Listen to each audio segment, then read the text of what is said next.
fifth grade.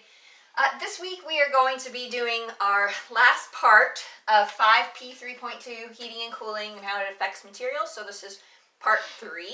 And this week we're going to be focusing on insulation and how that will pertain to everyday life applications.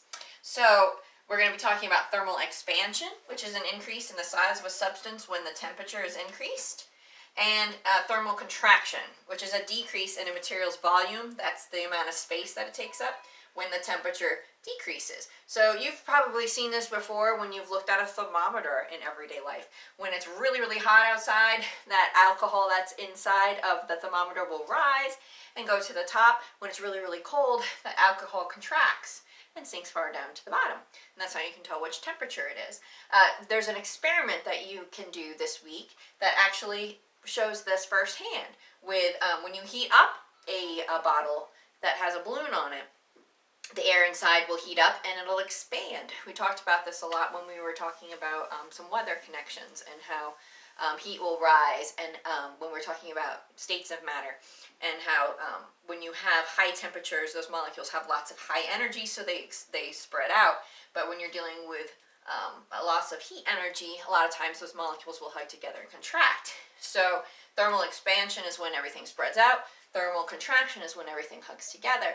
Now this actually applies to things in life, and we do really have to take that into account when they're dealing with building bridges or roads, because you'll have those temperature fluctuations when you have anything that's outdoors. So they have to put in little spacers on like metal bridges, for instance, because if they don't, they're going to have buckling.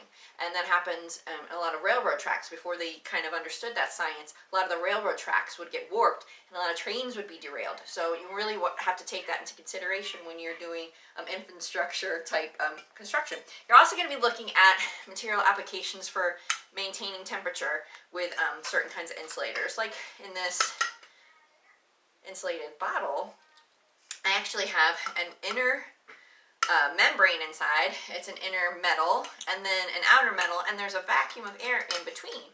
And air is an excellent insulator. So that helps to keep my drink hot, or it helps me to keep my drink cold, depending on what type of beverage I put inside this. So that constant air insulation keeps a internal temperature constant.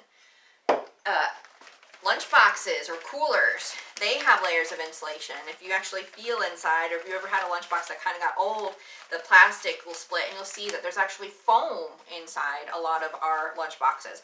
And that foam helps to act as trapping air in between these layers, so that the temperature inside of your lunchbox maintains the temperature that you want it to.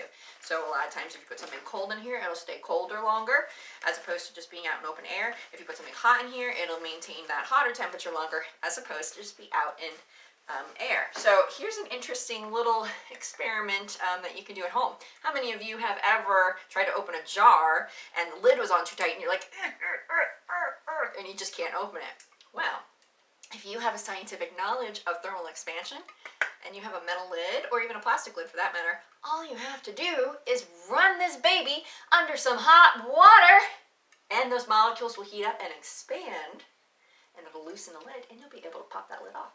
All because you have a knowledge of science. So I look forward to all your responses this week. If you have any questions, send me a message. I'll talk to you later, 5th grade. Bye-bye.